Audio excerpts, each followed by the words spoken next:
নমস্কার, আমি শুভম রায়। আপনারা দেখছেন জিটিভি, দ্রুত হচ্ছে সবার সাথে। সামনেই আসন্ন লোকসভা নির্বাচন, তার আগে বহরমপুরের কুঞ্জুঘাটায় রুট মার্চ বিএসএফের। না, এটা দেখুন, আমাদের প্রত্যেকটা জায়গাতেই মানে সেটা রুট মার্চ হচ্ছে।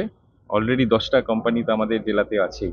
10 হ্যাঁ, 4 कंपनी मुर्शिदाबाद पीड़ित है और 4 कंपनी 8টা কোম্পানি তো অলরেডি আমাদের জেলাতে আছে। সিএপিএফ এর ফুল কোম্পানি, ফুল সেকশন স্ট্রেংথে এখানে রুট মার্চ হচ্ছে। আজকে আমি এবং এসপি সাহেব আমরা দুজনে পার্টিসিপেট করলাম এবং বেসিক্যালি যেটা মানুষজনের সাথে কথা বলে বোঝার চেষ্টা করলাম যে এখানে কোনো রকম ভয় ভীতির পরিস্থিতি ছিল কিনা। মানুষজন বললেন না। আমরা এটাও আরো আশ্বস্ত করলাম যে আগেও ছিল না, এবারেও হবে না।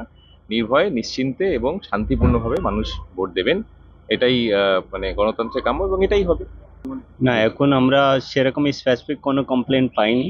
আমাদের ইনফ্যাক্ট অলরেডি আইডেন্টিফাই করা হয়েছে পাস্ট রেকর্ড দেখে যেখানে ভায়োলেন্সগুলো হয়েছিল ওই সব এরিয়াতে বি আমাদের সিএপিএফ নিয়ে রুট মার্চ হয়েছে। অ্যান্ড এখন পর্যন্ত কোনো জায়গায় কোনো সমস্যা নেই, লোকজন হ্যাপি আছে অ্যান্ড ভোট করবে, এটাই আমাদের আশা। পিসফুল ভোট হবে বলে হ্যাঁ, পিসফুল হবেই। আপনারা এতক্ষণ দেখছিলেন জিটিভি, দ্রুত হচ্ছে সবার সাথে। জিটিভির নতুন নতুন খবরের আপডেট পেতে এক্ষুনি লগ ইন করুন www.gtvlivenews.com।